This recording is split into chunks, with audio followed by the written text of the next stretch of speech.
فاقیموا الصلاة تأکید هست برای عبادت الله متعال. اهم عبادات که نماز باشه. فاقیموا الصلاة امری هست، پس اقامه نماز بکنید، نماز رو برپا بدارید با شرایط و واجبات و ارکانی که ذکر کرده پیامبر صلی الله علیه و سلم. صلوا کما رأیتمونی اصلی، نماز بخوانید آنچنان که مرا دیدید نماز خواندم. خطاب پیامبر عام هست، هم شامل مردان هم شامل زنان میشه. خواهران توجه داشته باشند، هیچ فرقی ما بین نماز روش نماز مردان و زنان از پیامبر صلی الله علیه و سلم ثابت نیست.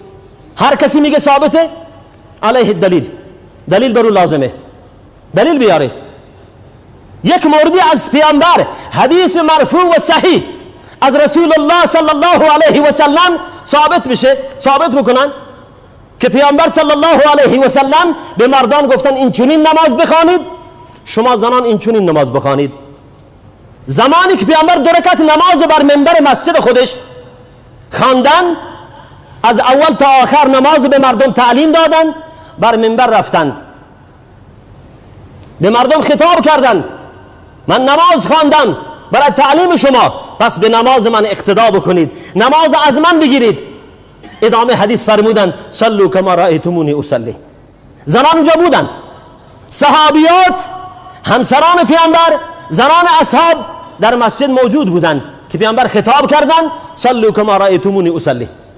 پس هیچ فرقی نیست، نه در ایستادن، نه در بستن دستها، نه در رکوع، نه در سجده، در هیچ جایی، نه در نشستن، در هیچ رکن از ارکان نماز فرقی رو پیامبر صلی الله علیه و سلم تعیین نکردن، حتی نهی کردن. گاهن اون نمازی که مادران خواهران میخوانند قطعا خلاف سنت پیامبر صلی الله علیه و سلم هست. پیامبر نهی کردن شما مانند سگها بر زمین نخوابید، بدنتون بر زمین نباشه. خواهران و مادران ما چگونه نماز میخوانند؟ هست یا نیست؟ پس خلاف آنچه پیامبر صلی الله علیه و سلم فرمودن و انجام دادن.